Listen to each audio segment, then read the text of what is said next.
They said the mirror was never meant to be touched by human hands. It was born on a night when the moon vanished completely from the sky, swallowed by something older than darkness itself. In that strange emptiness, when even the crickets refused to sing, a forbidden spirit forged the mirror from cooled lightning and the ashes of an ancient oath.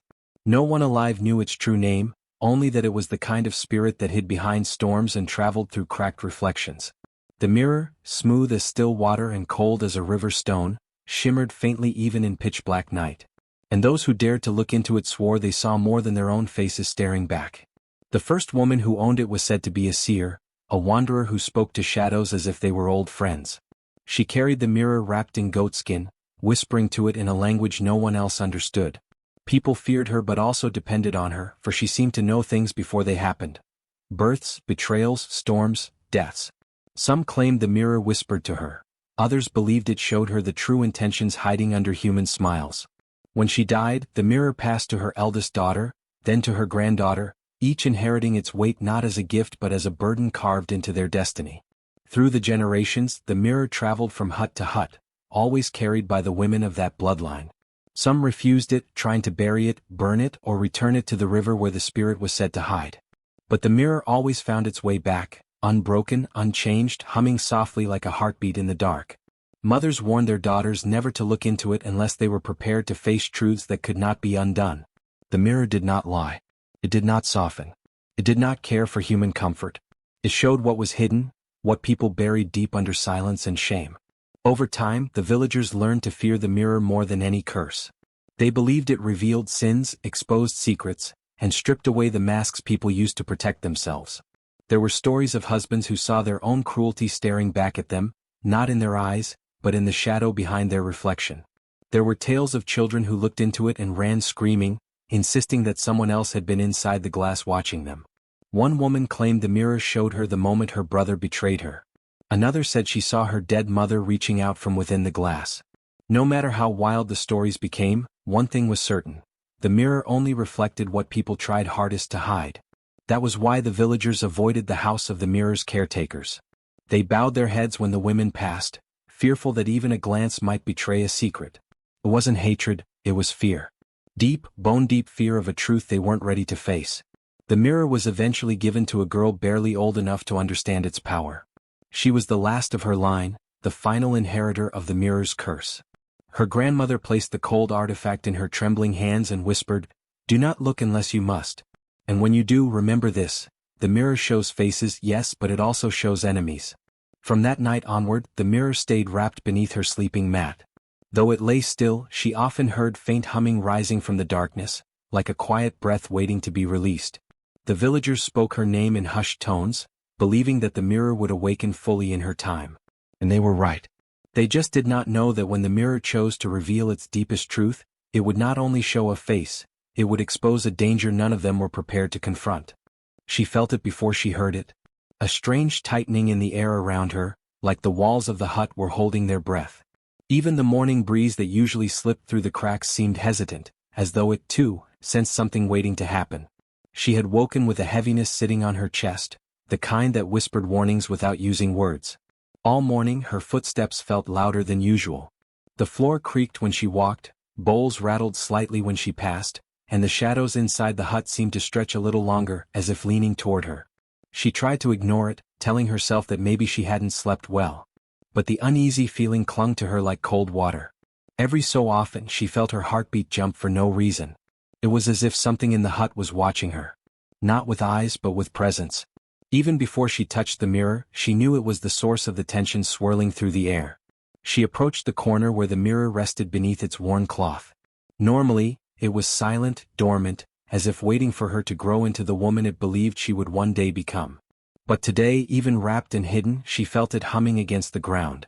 The vibration traveled through her feet, up her spine, settling at the back of her neck like an icy breath. Her hands trembled as she pulled the cloth away. The mirror lay still, cold, ordinary in shape, yet wrong in a way she couldn't explain. For the first time she hesitated to touch it. But the humming grew stronger, pulsing like a heartbeat, like it was calling to her. When her fingers finally brushed the surface, the coldness bit into her skin so sharply that she gasped. A small sound cracked through the air, sharp and sudden, like a bone snapping. She snatched her hand back, staring at the mirror. A thin line had appeared across the surface, delicate as a strand of hair. She blinked, thinking her eyes were tricking her. But then the line widened. Another formed. And another. The sound grew louder, sharper, crack, crack, crack. The mirror was splitting open in front of her. She stumbled backward, her breath catching in her throat. The air thickened, pressing against her ears. Something unseen circled her, not touching, but near enough to raise the tiny hairs along her arms. She backed into the wall, unable to look away as the mirror fractured into dozens of pieces, each shard falling outward instead of inward, as if being pushed by something trapped inside. The moment the mirror fully shattered, silence slammed into the hut. No wind. No birds. No heartbeat in her own ears. Only stillness. Then, light.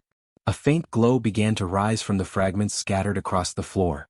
At first she thought it was sunlight slipping through the roof, but the glow was too focused, too alive. Only one shard emitted the light, a single piece no larger than her palm. It pulsed like a heartbeat, soft but steady, casting pale ripples across the floor. She crawled forward, unable to resist the pull it had on her. The shard was warm, unlike the icy surface of the whole mirror before it broke. As she leaned closer, she realized the fragment wasn't just glowing, it was breathing, expanding and contracting slightly as though something within it lived. Her reflection appeared faintly on its surface, but it wasn't alone. A second shape lingered behind her reflection, a face she didn't recognize, watching, patient, smiling faintly as if it had been waiting for this moment. She jerked back, fear shivering through her body. But the glowing shard followed her, sliding a few inches across the ground as though drawn to her heartbeat. She pressed herself against the wall, breath shaking, as the realization wrapped around her like a cold hand. The mirror had not broken by accident. It had awakened. And one fragment, one living piece, had chosen her. The shard lay on the ground like a quiet heartbeat, its glow soft but steady, calling to her even as fear tightened her chest. She wanted to walk away, to leave the hut and breathe air untouched by spirits or ancient curses. But every step she took backward made the light pulse faster, brighter, as though reacting to her fear. It wasn't threatening her, it was beckoning, summoning, choosing. Her fingers shook as she finally crouched again, unable to resist the strange pull it had on her. She hovered her hand above the shard, feeling a warmth rising from it, the kind of warmth that felt like breath on her palm. When she finally touched the surface, it didn't burn or sting. Instead, it felt soft, almost alive, as though a thin layer of skin rested over the glass. The sensation sent a shiver through her. She forced herself to lift the shard closer to her face, knowing she had to understand what it wanted. She expected to see her reflection, distorted maybe, small and trembling like the girl she felt she had become in that moment. But the moment she angled it toward herself, her breath caught in her throat. It wasn't her face staring back. The face that looked through the shard had eyes that didn't belong to any human. They glowed faintly, the color of distant embers, calm and unblinking. The rest of its features were swallowed in darkness, as if fogged or hidden behind deep shadow. She blinked, thinking her mind was playing tricks on her, but the figure did not vanish. It watched her steadily, as if it had always known she would look into this fragment and had been waiting for her to finally see it. Her grip loosened in shock, and the shard slipped from her fingers, landing softly on the floor, but the glowing figure's eyes never broke their focus. Even separated from her hand, the shard stayed angled toward her, refusing to turn away. It was as if the figure wanted her to keep looking. She pressed a hand to her racing heart, forcing herself to breathe. "Who are you?" she whispered, though her voice came out thin and unsteady. The figure didn't answer. It didn't move. Only its eyes glowed, pupils expanding and contracting as if trying to adjust to the sight of her. When she slowly reached for the shard again, the glow brightened, responding to her touch. Her reflection flickered faintly over the surface. Her eyes wide, her skin pale, her breath quick, but the shadowed figure overshadowed her completely, standing in a place she didn't recognize. Behind it, she saw faint outlines of tall trees, or perhaps pillars of smoke. She couldn't tell. But whatever world the figure existed in, it wasn't hers. She angled the shard slightly. The figure leaned too. She moved it higher. It followed, perfectly aligned. She lowered it. So did the figure, always maintaining its place in the fragment, never stepping into her world but never leaving her sight either. She swallowed hard, feeling sweat form on her palms. The mirror had shown strange truths for generations, but none of the stories ever spoke of another being living inside it. None spoke of eyes glowing like cooled fire or shadows that moved with deliberate intelligence. She tried to drop the shard again, but her fingers froze. It was as if the piece clung to her hand, drawing her closer. She felt heat pulse against her skin, and for a moment she thought she felt a heartbeat inside the glass matching her own. Then the figure inside blinked, slowly, deliberately. Her breath hitched. It blinked again. And then it leaned forward, its face edging closer to the surface of the shard, so close she could almost feel its breath brushing her cheek. The shadows around it shifted, swirling like smoke stirred by an unseen wind. She felt something tighten low in her stomach, a deep instinctual awareness. This figure wasn't merely watching her. It was studying her, choosing her, claiming her. She stumbled backward so quickly she nearly fell. The shard dropped from her hand, landing face up on the clay floor. She didn't touch it this time, yet the reflection stayed clear, the figure's eyes burning from the fragment even without her holding it. She pressed herself against the wall, trembling. The figure didn't chase her with movement. It didn't need to. It simply watched, patient, knowing. And somehow, without a single word spoken, she understood a terrifying truth. This was not a reflection. This was a visitor. And now that it had seen her, it would not leave. At first, she thought the presence lingered only inside the shard. That if she kept it wrapped and hidden, she could pretend the glowing eyes weren't following her from within its glass world. But the days that followed made it painfully clear that whatever lived inside that fragment no longer belonged only to reflections. The boundary between its world and hers had thinned, softened, until it could slip through in ways she did not understand. The first sign came at night. She woke to the sound of footsteps just outside her hut. Soft, slow. Too heavy to be a child. Too controlled to be an animal. She held her breath, waiting, listening. The steps circled her home, dragging slightly at the end as if one foot didn't fully belong to the earth. When she gathered the courage to peek through the cracks of the hut, there was nothing. Only the dark yard, untouched, still. Yet when she returned to her sleeping mat, the footsteps resumed, this time closer, as though the presence had simply shifted to follow her movements. The next day the animals acted strangely. The village goats avoided her completely, pulling their ropes so violently that their owners had to calm them with buckets of water. Chickens refused to peck anywhere near the path she walked. Even the dogs, usually bold and loud, lowered their tails and whined when she came near, their eyes flicking to empty spaces around her as if tracking something they could see but she could not. She tried to ignore it, but dread clung to her skin like sweat. Animals sense things humans denied. And they were sensing something behind her. On the third night she heard whispers. Not loud enough to catch words, but too clear to mistake for wind. It happened as she washed her hands at the clay bowl outside her hut. A faint murmuring drifted past her ear, brushing her cheek like someone leaning close to share a secret. She spun around, expecting someone behind her, but the yard was empty. When she bent again, the whispers returned, moving like breath across the back of her neck. She dropped the bowl, the sound shattering the moment, and the whispers vanished instantly. The villagers began to notice the strange aura following her. They didn't speak of it openly, but their eyes avoided hers, their steps widened when passing her, and some women made protective signs with their fingers when they thought she wasn't looking. One child cried when she approached, insisting there was someone standing right behind her, someone the child described only as too tall, too dark, and not smiling at all. The mother dragged the child away before more could be said. She tried to seek comfort in daylight, telling herself the presence would weaken under the sun. But even during bright afternoons she caught glimpses of movement in her peripheral vision. Something dark slipping behind huts, gliding between trees, pacing along the far edges of her sight.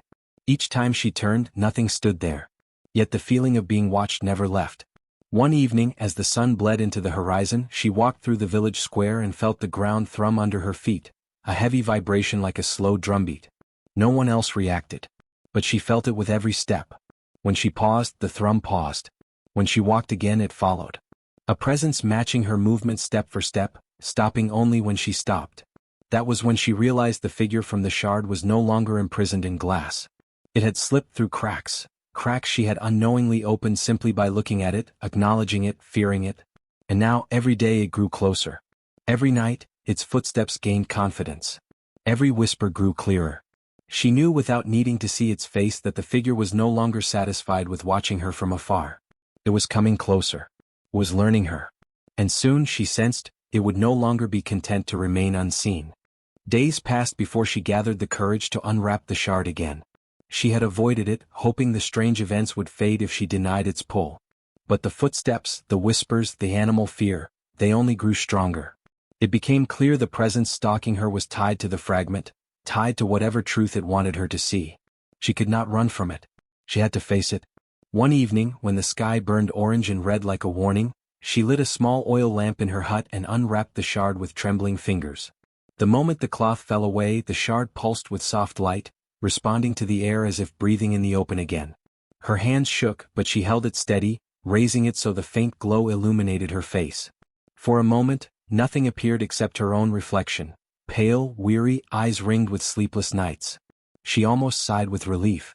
But the shard shimmered suddenly, its surface trembling like disturbed water, and her reflection warped, stretching and dimming until her face was gone. In its place she saw someone else. A figure standing in a fog-thick darkness, watching her with echoing certainty. The glowing eyes were back. The same eyes from the first time. The same shadowed outline of a tall form. But this time something was different. The figure moved. Slowly.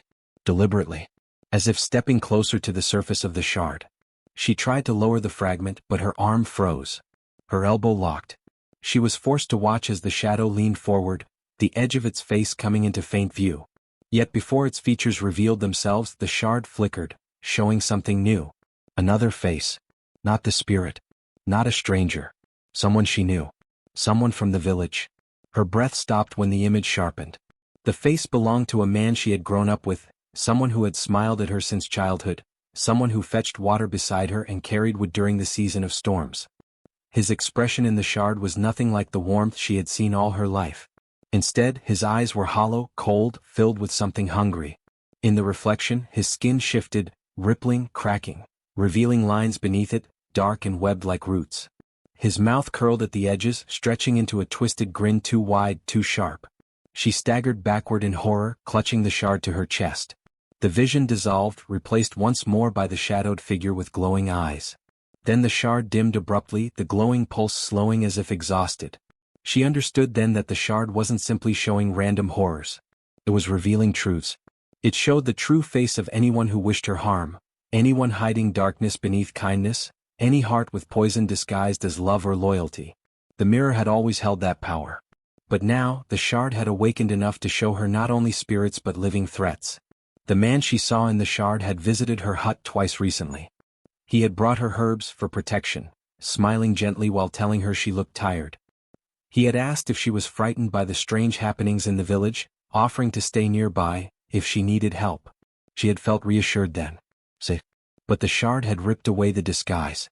Her stomach twisted. If someone she trusted hid such darkness, who else in the village wore false faces?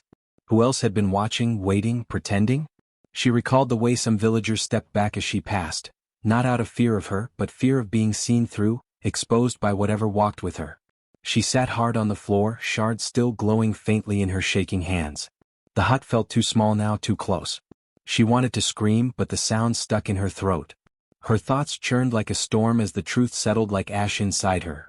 The presence in the village was not only supernatural. The danger was human too, hiding among those who smiled at her every day. She swallowed dryly, staring into the shard as it faded to a quiet, living pulse. The spirit with glowing eyes had shown her the truth. Someone near her wished her harm. Someone she trusted had a monstrous secret. And now that she knew, neither the spirit nor the hidden enemy would let her go untouched. The fragment had opened her sight, and opened the hunt. From the moment she woke, she felt different. The mirror fragment, once just a glowing shard she could hold between her fingers, was no longer a separate thing. It pulsed inside her chest like a second heartbeat. Warm, watchful, alive. Every breath she took felt threaded with its power. Every thought she made echoed with something ancient and alert. Njuri's voice lingered in her mind. The mirror chose you. But someone else had felt the change too. Before the sun rose, a cold wind swept through the village. A wind that carried no scent, no sound, just the sense of being hunted. The dogs refused to bark. The roosters didn't crow. And from the elder's compound, a tremor rolled across the ground, as if the earth itself shivered beneath something awakening. By midday she knew why. The elder, the creature that fed on misfortune, had discovered what the spirit had done. He was searching for the fragment. Or rather, for her. The hunt began quietly. She felt it first, a sudden tightening in her chest as though the fragment were warning her. Then came the whispers, villagers calling her name, but their voices hollow, wrong, as if shaped by someone else's mouth. Shadows moved behind corners that should have been empty. Footsteps followed her with unnatural precision, matching her rhythm perfectly and stopping exactly when she stopped. She fled to the forest, hoping its old spirits would shelter her. But even the trees bent away from the path she took, as if they feared the presence hunting her. When she reached the clearing near the river, the air thickened. The birds vanished. The water stilled. And the elder stepped out from behind a fig tree. His smile was gentle, old, wise, the same smile he always wore before the village. But his eyes were molten black, swirling with hunger. "My child," he said softly, "you have something that belongs to me." Her hand instinctively touched her chest, but the fragment pulsed with a force that steadied her. She straightened. "It doesn't belong to you." He tilted his head, amused. "Everything in this village belongs to me. Their fear, their grief, their trust." His eyes darkened further. "Even you." The trees groaned under the weight of his words. She forced herself to meet his gaze. "The mirror chose me because you've been hiding the truth." For the first time his smile cracked. Not fully, but the corner twitched, exposing something sharp beneath the mask. "That mirror is older than you can imagine," he said. "And it was meant to be destroyed the moment it revealed what I am. But you broke it. You set its power free. And now it's part of me," she whispered. The air around them fractured, thin cracks appearing like lightning frozen in place. He inhaled sharply. "So, I was right." He stepped closer, and the forest seemed to recoil. "You cannot imagine the danger you are in, child. That fragment is bound to my curse. And if I cannot break it, if I cannot tear it from you, my power will fade." His voice deepened, thickened. "And I do not fade." She took a step back. He took two forward. "You will give it to me," he whispered. "Even if I must carve it out of your spirit." Suddenly the fragment surged within her, sending a shockwave through the clearing. The ground trembled. The trees bowed. A beam of pale blue light burst from her chest, forming a faint barrier between them. The elders snarled, no longer bothering with human pretense. "You dare shield yourself with my mirror?" "It isn't yours," she said through trembling breath. "It never was." The barrier flickered, but the fragment burned brighter, feeding her strength. She felt Njuri's presence, distant but steady, like a hand resting gently on her back. Then the elder attacked. Not with claws or fists but with his voice, whispers so sharp they sliced through the air like blades. "Your people will turn on you. They already suspect you. They fear you now. And I will use that fear to break you." Her knees buckled, but the fragment pulsed again, and the whispers shattered like glass. She stood straighter. "I'm not afraid of you," she said. A lie, partially. But the fragment made it feel true. The elder's form flickered, revealing glimpses of what he truly was. A gaunt, shadow-skinned creature twisted by centuries of feeding on sorrow. His voice shook with fury. "Then I will make you afraid." He lunged.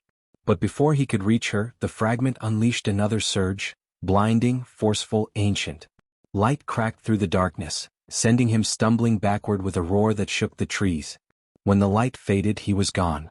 The forest exhaled. She fell to her knees, trembling. The fragment quieted, settling back into her chest like a sleeping heartbeat. The hunt was not over. The elder would return, stronger, hungrier, desperate. But now she understood the truth. He wasn't hunting the fragment anymore. He was hunting her. And she would have to survive long enough to find the last piece of the mirror before he found a way to kill her. She didn't sleep that night. The shard lay beside her, wrapped again but still pulsing faintly under the cloth, like a heartbeat she did not want to feel. Every time she closed her eyes, the image of the man she had seen, his twisted grin, the shifting skin, the hollow eyes, forced its way back into her mind. But something told her that he was not the true enemy. He was dangerous, yes, but he was only a shadow of something larger, something uglier hiding beneath the village's everyday life. By dawn she decided she needed answers. Real answers. So she took the shard, hid it in her cloth wrap, and walked into the village square. People were already gathering for morning duties. Smoke curled lazily from cooking fires.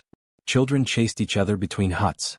Elder Muro, the most respected man in the village, sat on his carved wooden stool beneath the large fig tree, ready to listen to the disputes and concerns of the day. She watched him quietly. He was a man everyone trusted, kind, wise, calm. When he spoke, people listened. When he prayed, people bowed. He had guided the village for decades and no one questioned his decisions. His presence alone brought comfort. But today she felt a tightness in her stomach when she looked at him. Something about him seemed too still, too careful, as if every breath he took was placed deliberately. Her skin prickled. When he finally noticed her watching him, he smiled warmly and called her closer. "You've been troubled lately," he said softly. "I have seen you walking alone at night. Shadows cling to you. Tell me what burdens your heart." His concern sounded genuine. But she had learned that truth did not always hide in voice or tone. Truth lived in the shard. She sat before him, pretending to seek comfort. "Elder," she whispered, "my nights are filled with fear. I feel something walking with me. Something watching." He leaned closer. "Fear can make the mind see things not there, child. Let me help you." Her heart beat faster. If the shard was wrong about the man she saw earlier, she would know soon enough. If it was right, if the danger was deeper, this would expose it. She reached into her cloth, pretending to fidget nervously, and let her fingers brush the shard just enough to wake its glow.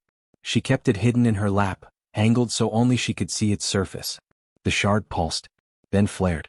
Her breath caught. For a moment she saw only her own reflection, eyes wide, pulse racing. Then Elder Murrow's face appeared beside hers. But not as he looked in the world around them. In the shard, his face was stretched and thin, his smile too wide, splitting across his cheeks like a cut. His eyes were black pits, swirling with shapes she could not name. Dark veins spread across his skin, pulsing like roots feeding on something beneath the surface. When he leaned closer to her in reality, the reflection showed his jaw unhinging slightly, as though ready to swallow something whole. She nearly dropped the shard. He didn't notice. But the reflection moved even though he hadn't, tilting its head, grinning wider, teeth sharp and wrong. Then the shard showed more. Behind him, shadowy figures, villagers, fell to their knees, their bodies limp, their breath drained. Murrow's monstrous form devoured their fear, their sorrow, their pain, feeding off it like a predator. The truth hit her so hard she felt dizzy. He was feeding on the village. Not by claw or fang. But by misfortune, by suffering, by whispers, by tragedies he allowed to grow. Every hardship made him stronger. Every fear gave him power. The respected elder had been hiding a monstrous hunger behind kindness. When she looked up, he was still smiling warmly at her, the face everyone knew. But she now knew the face beneath. A cold wave crawled through her bones. The shard had revealed the true villain. And he was sitting right in front of her. The night fell over the village like a heavy curtain, thick and suffocating, carrying with it the weight of secrets long buried. She stood in the center of the square, the glowing fragment pressed to her chest. Her hands trembled, but the shard pulsed steadily, syncing with her heartbeat. She knew tonight could be the end, or the beginning of something far worse. The villagers gathered cautiously, drawn by whispers of a confrontation, sensing the tension in the air like an unspoken warning. Children clutched at their mothers' skirts, elders leaned heavily on staffs, eyes darting nervously. Even the wind seemed reluctant to move, as though holding its breath. She lifted the fragment, letting its soft glow spill across the square. Shadows danced over the mud huts, stretching the night into something alive, something uneasy.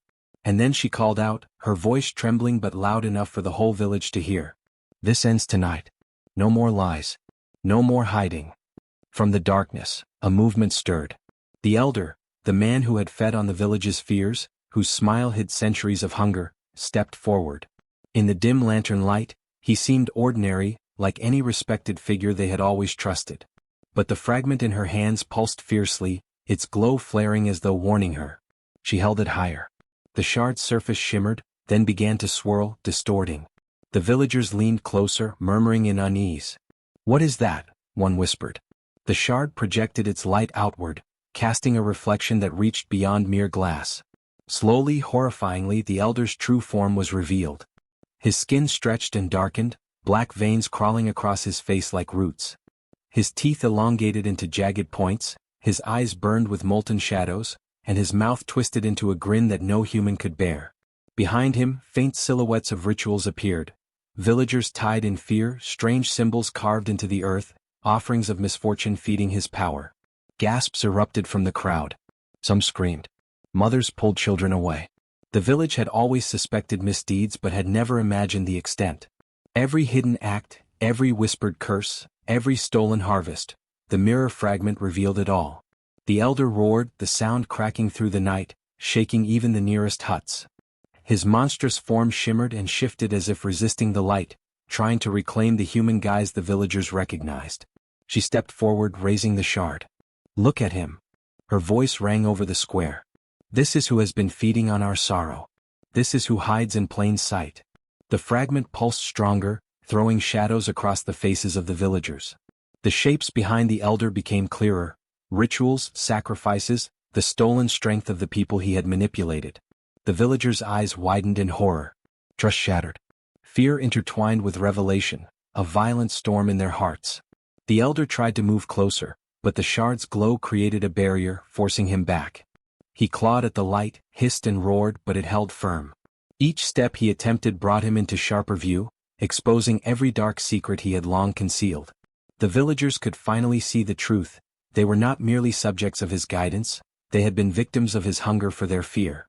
The elder's monstrous cries filled the night, echoing off walls, blending with the gasp of the crowd. Children cried and some villagers fainted, but others stood frozen in stunned recognition. They had lived under a lie, and now the mirror fragment tore it apart for all to see. The shard pulsed one final time, the light blinding, illuminating the elder's shadowed form fully before fracturing it into shards of truth. He shrieked, human mask finally gone, revealing the darkness that had thrived undisturbed for decades. With a final echoing roar, he stumbled backward, retreating into the night, vanishing into the shadows where even the fragment could not reach. The villagers were silent, their hearts racing, eyes wide with fear and understanding. The truth could no longer be denied. The rituals, the theft, the hidden misfortunes, they had all been laid bare. She lowered the fragment, its glow soft now, almost gentle. The village looked at her, not with anger, not with disbelief, but with the weight of knowing that she had faced what they could not. She had shown them their enemy. She had revealed the darkness lurking among them. And in that moment, the village understood. The night of faces had come, and with it, the truth that would never be hidden again. That night, sleep did not come gently. It circled her like a wary beast, settling only after the moon reached its peak. When it finally took her, the dream arrived instantly, heavy, vivid, and unlike any vision she had ever known. She stood in an endless plain of white mist. No sky. No earth. Only swirling silver fog that moved as though it breathed. The fragment of the mirror hovered before her, glowing faintly, its edges humming with a soft, rhythmic pulse. Then something stirred behind it. A figure stepped forward, tall, robed in flowing strands of light and shadow. Its face was not one face but many, shifting from woman to man, from youth to elder, from warrior to healer. Yet the eyes remained constant, ancient, knowing, and soft with a grief older than memory. "Child of the living," the voice said. It was neither loud nor quiet, but it filled the world. "You have seen what you were meant to see." She felt her knees weaken. Who are you?" The figure lowered its head, as though remembering a name it had not spoken in centuries. "I am Jury, guardian of truth. I am the spirit who once watched over your mother's line, before your people forgot, before the elders allowed fear to bury me in silence." The protagonist swallowed. She felt a warmth behind her eyes, the same warmth she felt whenever the mirror fragment glowed. "Why did you come now? Why choose me?" Jury moved closer, and the mist parted around them like a curtain retreating from royalty. "Because the one who hides in your village grows bold. Because the lies spread too deep. Because you, child, carry a heart that still listens." A shiver traced her spine. She remembered the glowing fragment. The strange reflection. The figure stalking her nights. "You mean the enemy, the one the mirror shows me?" The spirit nodded slowly. "Yes. The mirror you shattered was no ordinary piece of glass. It was a vessel once forged to bind truth and deception in equal measure. It belonged to your grandmother's mother. When she passed, the mirror should have been kept safe. But it fell into the hands of the one you now fear." Her breath caught. "The respected villager? The elder everyone trusts?" "The same," Jury said. "He was once human, yes. But greed reshaped him. And misfortune, your people's suffering, became the food that strengthened him." The protagonist took a trembling step backward. The mist rippled beneath her feet like disturbed water. "He feeds on us?" Jury's shifting face grew heavier, shadowed by sorrow. "Each tragedy, each illness, each unexplained hardship, you have all carried the weight of a creature pretending to be your protector. He sows fear so he may harvest despair. The more your village mourns, the stronger he becomes." Her heart hammered hard enough that she could feel it echoing in her palms. All her life, she had watched villagers bow to him, trusting his counsel, believing his wisdom. And all this time he had been feeding. But why does the fragment show me his true face? Njuri extended a hand, and the mirror piece floated between them, pulsing like a living thing. Because you broke the mirror, the spirit whispered. And the moment you did, its power escaped its prison. Chose you. Only someone with a pure heart, one who seeks truth not power, can see what others cannot. Her gaze softened as she looked at the glowing shard. So that's why the animals avoid him, why the air changes when he walks near me, why I feel cold whenever he speaks. Yes, Njuri said. He senses the mirror's power on you. He fears you more each day. For the first time in many years, there is something he cannot deceive. The mist thickened suddenly, swirling faster, rising in spirals like smoke caught in a storm. Njuri's form flickered. My time is short. Hear me, child, this is only the beginning. She stepped forward, desperate to keep the spirit from fading. Tell me what to do. How do I fight him? Njuri's eyes blazed briefly with a fierce, protective fire. You must gather the courage he worked so hard to break. You must let the mirror reveal not just his face, but his weakness. The light around them dimmed. The fog collapsed inward. Njuri's voice grew distant. And when the night of reckoning comes, remember, truth cuts deeper than fear. She reached out to grab the fading spirit, but her hand touched only mist. Then she woke, gasping, trembling, the mirror fragment still warm in her palm. And she knew without doubt. The spirit had spoken the truth. The enemy feared her now, because she finally knew why she had been chosen. The dawn after the confrontation arrived like a slow, hesitant whisper. The village, usually alive with chatter and movement, held a stillness that felt almost sacred. Smoke rose lazily from the cooking fires, carrying the scent of earth and embers, but the usual clamor of daily life seemed muted, as though the village itself was taking a deep, collective breath. She walked through the square, the fragment secured close to her chest.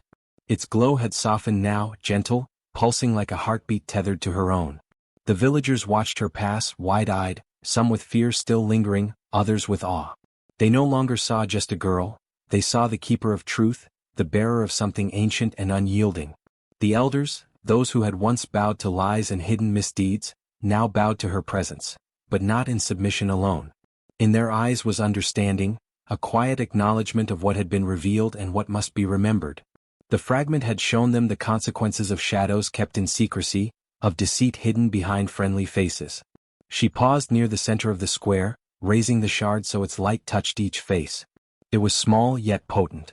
Within it, the memories of the night before lingered, faces twisted in greed and hunger, rituals hidden beneath trust, the monstrous form of the one who had fed on their fear. The villagers shuddered, but they also absorbed the lesson, understanding finally that truth cannot remain buried. Her heart swelled with the weight of responsibility. She had survived what the shard had revealed, survived what the enemy had become, and in doing so had become more than she had been before. She was no longer simply a witness, she was the guardian, the keeper of the unseen. The fragment had chosen her, and she had accepted its power. The children, initially fearful, began to approach cautiously. Their small hands reached out toward the gentle glow, eyes wide with wonder. She let them feel it for a moment, just a pulse, just enough to understand that this object was not evil but a warning, a teacher. The villagers too began to understand the nature of what she carried. The fragment was not merely a relic of the past, it was a beacon for the future. She knelt, placing the shard in a small carved wooden box at the base of the fig tree, the same tree that had once sheltered whispers and secrets. The box was simple, unadorned, yet the moment the fragment rested inside, its glow settled into a calm rhythm, like a heartbeat aligning with the village itself. It would remain there, protected, its light a quiet guardian over generations to come. The elders spoke softly among themselves, acknowledging her role. The villagers whispered their gratitude and respect, some swearing to protect the fragment and the girl who bore it. Slowly, life began to return to the village, not the old life of ignorance but a new rhythm, cautious yet aware. People moved with a new mindfulness, watching their actions and words, knowing that hidden truths could never remain hidden for long. She stood, looking toward the horizon where the sun broke through the mist, illuminating the village in pale gold. The memory of fear and darkness lingered, but it no longer held power over her or over them. She had seen the enemy, she had faced it, and she had survived, not merely as a survivor but as a guardian, a keeper of lessons hard-earned. The fragment would remain, a sacred relic, a warning, a teacher. Its glow would flicker for generations, reminding those who came after that shadows always have faces, and that courage, vigilance and truth are the only shields against them. As the village began to stir, voices growing, children laughing softly, and elders speaking in low, reverent tones, she took a deep breath. She had become more than herself, she had become the embodiment of the mirror's legacy. And from that day forward, every whispered fear, every shadowed deceit, and every hidden misdeed would carry the knowledge that the truth could not be silenced. The village had learned its lesson. And she would guard it always.